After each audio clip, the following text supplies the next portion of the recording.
सज्जनों और देवियों, धर्म का उपदेश मन के लिए ही है, केवल मन के लिए। समस्या न भगवान है न शैतान है, समस्या मन है। कुछ लोग कहते भगवान ने हमारे ऊपर ऐसी विपत्ति डाल दी। भगवान का ऐसे ख्याल ही था।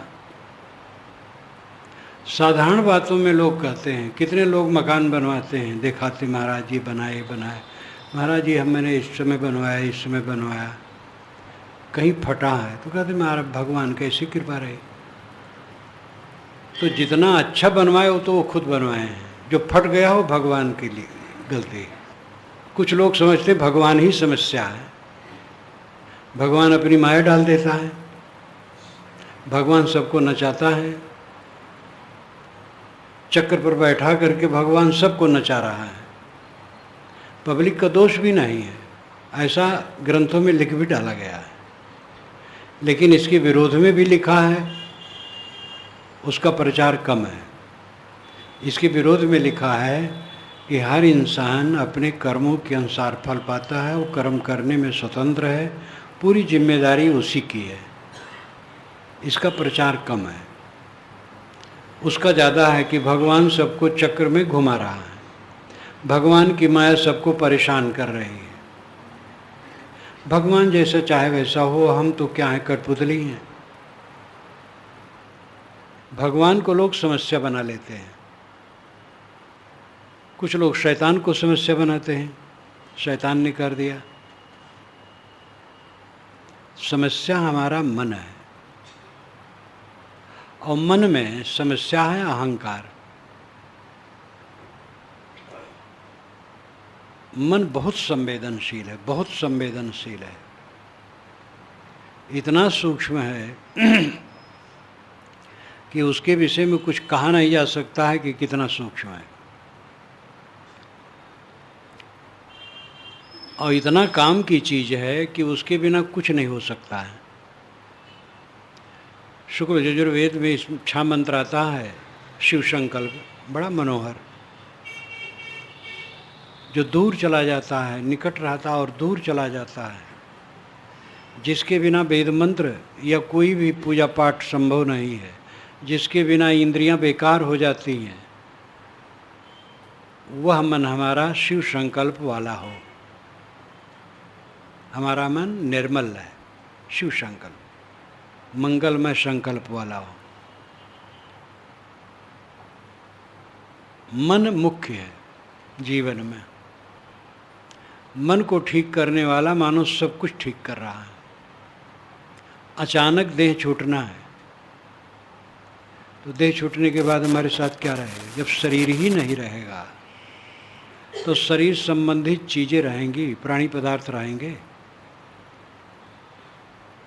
लेकिन मन के संस्कार रहेंगे। अगर आज शांति है तो आगे भी उसका प्रभाव रहेगा। ये समझ लो कि हम लोग, ये देह नहीं है, देह तो मिट्टी का एक तोबड़ा है, खोल है। इसके अंदर में रहने वाला जो मैं कहने वाला है वो आत्मा है, वो अमर है, वही मैं हूँ। बचपना में मैं था, जवानी में था, परिपक्व अवस्था में था, बुढ़ापा में हूँ, जर्जरता है तो भी मैं हूँ, शरीर छूट जाएगा तब भी मैं रहूँगा, क्योंकि जो है वो नहीं हो जाएगा, और जो नहीं है वो है नहीं हो जाएगा। अगर होता नहीं तो कहाँ से आता, और हूँ तो नष्ट कैसे हो जाऊँगा? यौगिक चीज़ें नष्ट होती, बनी चीज़ें बिगड़ती हैं। आत्मा स्वतंत्र द्रव्य है, वो नित्य है। देह छुटी, सब गया, लेकिन करनी कमाई आत्मा के साथ है। जो अपनी करनी कमाई को ठीक करता है वो धन्य है, और करनी कमाई सब मन में है। जैसा मन है वैसा जीवन है। किसी के प्रति हमारे मन में प्रेम होता है तो मीठी वाणी उसके लिए होती, मीठा व्यवहार होता है। जब द्वेष होता है तो कटु वाणी निकलती है, कटु व्यवहार होता है। अंदर का मन जैसा होता वैसा बाहर फलता है। हमारा मन प्रसन्न रहता है, सुख रहता है, अप्रसन्न रहता है, दुख रहता है। प्रसन्नता अप्रसन्नता दुनियावी वस्तुओं को लेकर के ऐसी झूले में जीव झूलता रहता है। जब अंतःकरण की निर्मलता द्वारा प्रसन्नता प्राप्त होती है वो स्थिर होती है। लेकिन स्थिर भी तब रहेगी जब उसकी साधना बनी रहे। साधना छोड़ दी जाएगी तो फिर वो गड़बड़ हो जाएगी। इसलिए जीवन भर साधना की जरूरत है। 1 घंटा तो निकालो समय, 24 घंटे में 23 घंटे देह के लिए देते हो तो 1 घंटा आत्मा के लिए निकालो।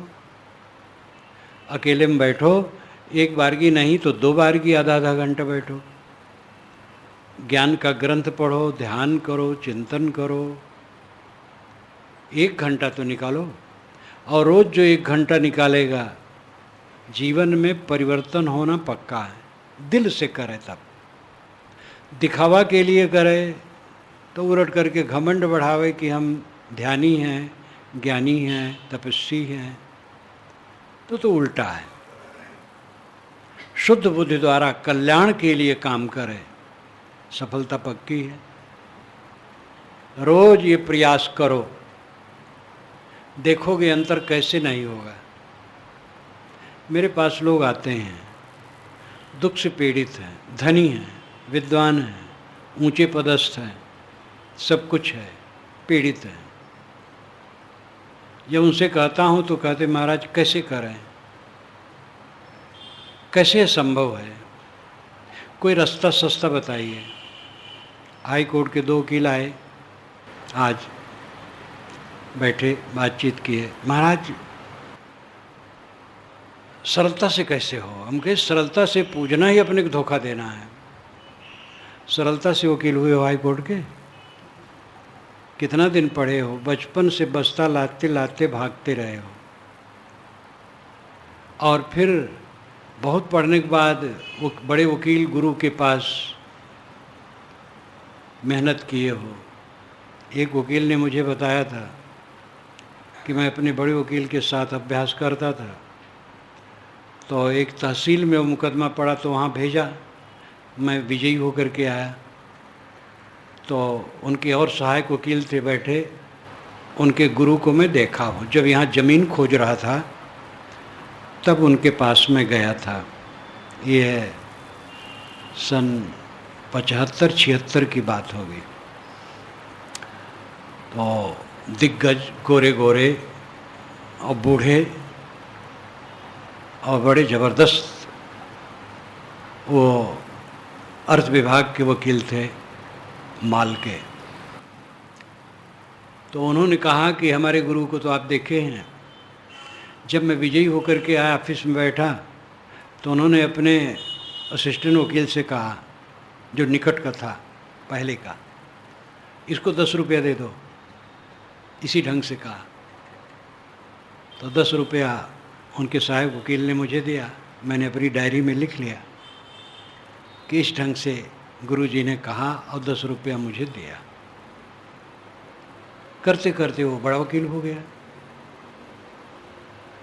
कहीं भी सस्ता सरल जो खोजता है वो मूल्य नहीं समझता है, वस्तु का मूल्य नहीं समझता है। जीवन में सबसे बड़ी बात है शांति। शांति के बिना सुख नहीं होता है। पदार्थों का सुख क्षणिक है और दुख लाता है। पदार्थों में जहाँ सुख माने तो दुख आना पक्का है, इसको कोई टाल नहीं सकता है। पदार्थों से ऊपर का जो सुख है वो असली सुख है। पदार्थों से ऊपर का सुख का मतलब क्या है? स्त्री में नहीं, पुरुष में नहीं, पैसे में नहीं, सम्मान में नहीं, पद प्रतिष्ठा में नहीं, चित्त की शुद्धि का जो सुख है वो पदार्थ पार सुख है। निर्मल चित्त का जो सुख है वो घटता नहीं है। वो तभी घटेगा जब आप साधना ढीली कर देंगे, लोभ लालच में पड़ जाएंगे, तो फिर दुख आ जाएगा। और ऐसा सस्ता रास्ता है वह कि उसमें पैसा कौड़ी लगने वाला नहीं है। न विद्या चाहिए, न पैसा चाहिए, न पद चाहिए, न वर्ण चाहिए, न आश्रम चाहिए। समझदारी हो और लाभ निश्चय हो। शांति का लाभ सच्चा सुख शांति है, और उसका लाभ निश्चय हो तो उसको पाने के लिए आदमी ढील नहीं होगा। ये नहीं सोचेगा कि हमें सस्ता रास्ता मिले, कोई सरल रास्ता मिले। खेती कोई करने वाला किसान से पूछे कि ऐसा कोई युक्ति बताइए कि जिससे बहुत सरलता से हम अन्न पैदा कर लें, तो बुजुर्ग किसान उसे डांटेगा। मेहनत करने से सब जगह सफलता होती है, मेहनत की ज़रूरत है। अपने अपने ढंग से और दिशाओं में लोग मेहनत करते हैं, इस दिशा में मेहनत करने वाले कम हैं, इसलिए सब दुखी हैं। झोपड़ी वाले, महल वाले, और सब दुखी हैं, सब दुखी हैं। बस अंतर है, जैसे जिसका मन ज़्यादा सात्विक है तो कम दुख होगा, रजोगुण ज़्यादा है ज़्यादा दुख होगा, तमोगुण ज़्यादा है और अंधकार होगा। तो अंतर है सबके चित्त में, लेकिन कुल मिलाकर के दुख से मुक्त नहीं है। सात्विक गुणों के हो जाने पर भी दुख बचा रहता है। सूक्ष्म आसक्ति नहीं मिटी रहती है तब तक, सूक्ष्म आसक्ति मिट जाने पर दुख खत्म हो जाता है। चित्त, मन, कुछ भी कहो, कोई फर्क नहीं पड़ता है, एक ही बात है।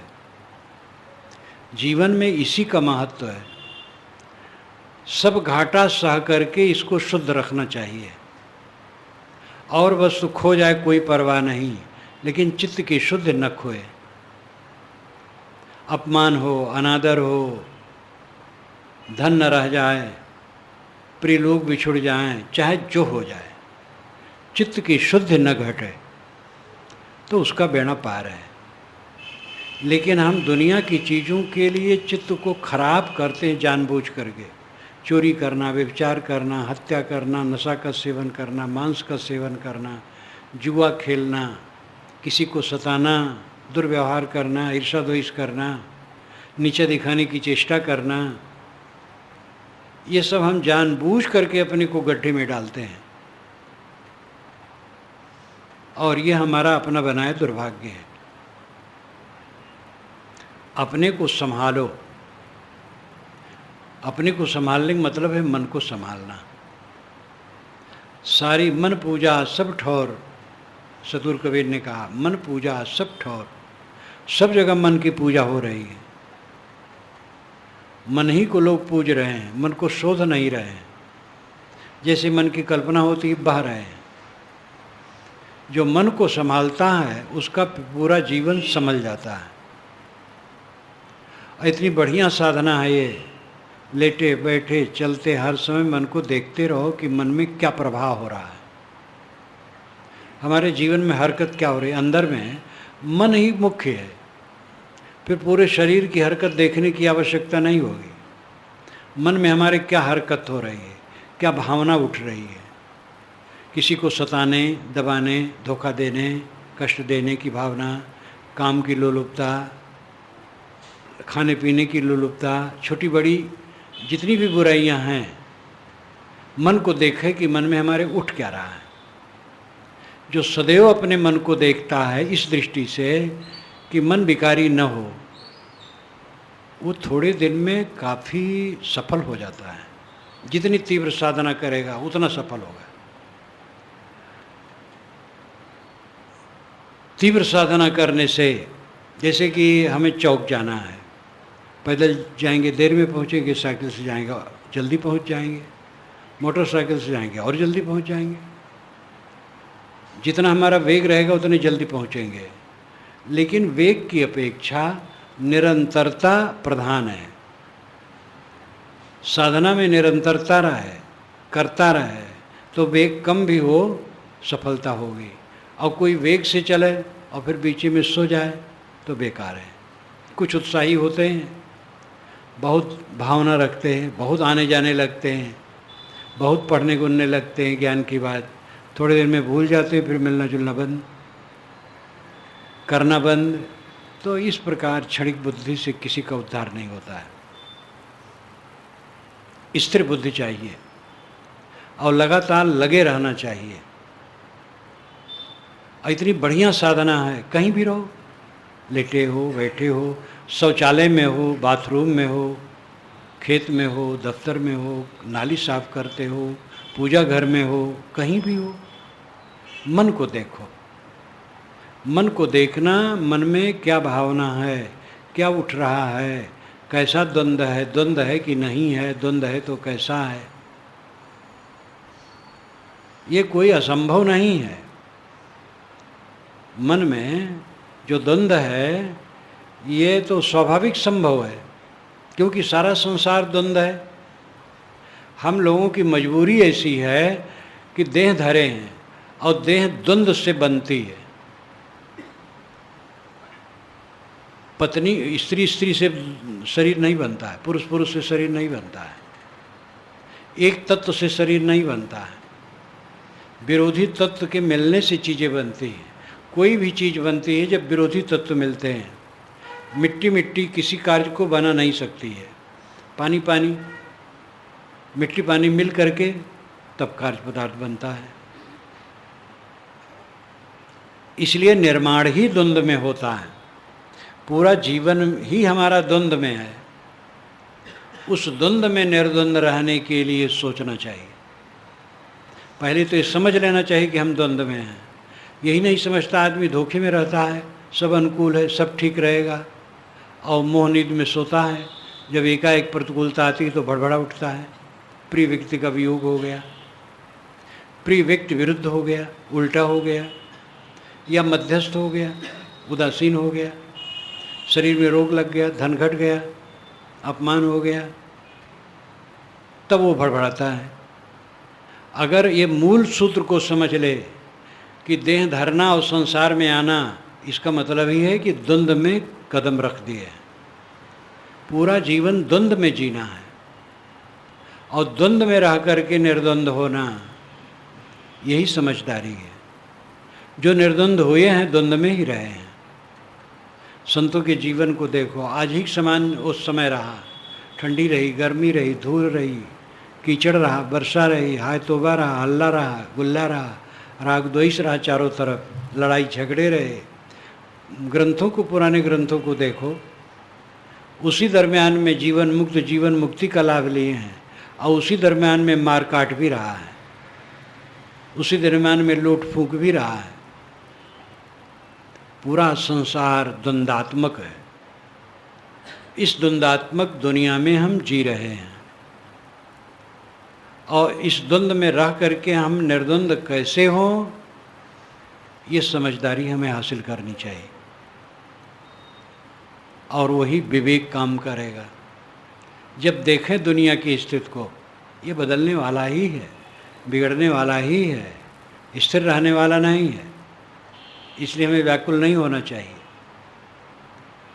निकट और दूर सबके प्रति शुभकामना रखो, किसी से अपनी अपेक्षा न रखो, कुछ पाने की अपेक्षा न रखो, सेवा की अपेक्षा रखो, सेवा करो, और स्वयमेव सेवा सबसे होती रहेगी। वो हम अपेक्षा करते वही दुख पाते हैं। पत्नी से, पति से, पुत्र से, पिता से, भाई से, गुरु से, शिष्य से, किसी से भी हम लौकिक अपेक्षा जो रखते हैं वही दुख देती है। अपेक्षा न रखें, सेवा करें। सेवा अपने आप दूसरे लोग भी करते हैं, उसमें हमारा गुजर बसर होगा, दूसरे को होगा, सब होता जाएगा। अपेक्षा करना, ख्वाहिश करना एक नया रोग है, और उसमें हम दुख पाते हैं। केवल तटस्थ होकर के रहें, उदासीन होकर के रहें, सम होकर के रहें। निष्काम होकर के रहने में अपना कोई घाटा नहीं है, इच्छा छोड़ करके रहने में अपना कोई नुकसान नहीं है। भोजन नहीं मिलेगा, इच्छा छोड़ के रहेंगे। 4 लोग घर में हैं, 10 लोग घर में हैं, अब कोई बहुत इच्छा वाला, ऐसी चीज़ मिले, वैसी चीज़ मिले, खाने को पाऊँ। दूसरा आदमी है, कोई इच्छा नहीं, भूख लगी है, घर में से निमंत्रण आया कि आओ भोजन करो, कोई इच्छा वो नहीं रखे, जाता है, बैठता है, खा लेता है, बस खाना उसको भी मिला। और दूसरा है इच्छा वाला है, अब वो भड़बड़ाएगा, नहीं भड़बड़ाएगा तो अंदर अंदर कुढ़ेगा, क्योंकि उसके अनुसार चटनी नहीं मिली, उसके अनुसार दाल नहीं है, रोटी नहीं है, भात नहीं है, सब्जी नहीं है। अपेक्षा रखता हो, इच्छा रखता है, इसलिए वो दुखी रहेगा। दूसरा है कोई अपेक्षा नहीं, बस भूख है, उसकी दवाई करना है, वो कोई दुख नहीं पाएगा। हम जहाँ जाए बड़ा आदर हो, सब लोग परिचय दें, हमारा परिचय प्राप्त करें, सम्मान करें, हमारे विषय में कोई कहे भी समाज में कि इतने बड़े आदमी हैं, ये लोग दूसरी मनसा है, चुपचाप गए बैठ गए, कोई न जाने, ये मन में है, निष्काम, उसको कौन तकलीफ होगी। जो सबसे पीछे हट करके बैठने की इच्छा करेगा उसको कौन तकलीफ होगी। हम गए, हम चाहते आगे बैठने पाएँ, ऊंचे बैठने पाएँ, दुख होगा अगर वैसा नहीं बैठने पाए। और बैठने पाए तो हमारे अहंकार का पोषण होगा, आगे और रोग बढ़ेगा। अब पहले ही हम जानबूझ करके सबसे पीछे, बल्कि जहाँ लोग जूता निकाले वहाँ बैठ गए, तो हमारा क्या नुकसान होगा, कैसे हमें दुख होगा। अपने मन को संभालो। समस्या न भगवान है न शैतान है। भगवान ने हमारे पर दुख नहीं डाला है, न शैतान ने डाला है। समस्या हमारा मन है, और उसमें जो हमारा अहंकार है, कामना है, मनोविकार हैं, वो सब समस्या को बढ़ाते हैं। उन्हें हमें शोधना चाहिए। जो अपने मन को निरंतर शोधता है वो धीरे धीरे दुख से बचता जाता है। सुख दुनिया में कहीं नहीं है, दुख है। वो दुख का घटना ही सुख है। मन की खींच, मन का उद्वेग, मन का ललक, मन की ललक, लालच, खिंचाव, जितने घटेंगे दुख घटेगा।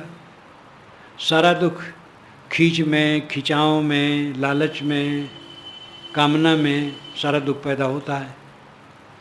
खिंचाव घटेगी मन का, लोभ लालच घटेगा, खींच घटेगी, उद्वेग घटेगा, दुख घटता जाएगा। दुख घटते घटते जब दुख शून्य की डिग्री पहुंच गया तो पूरा सुखी हो गया।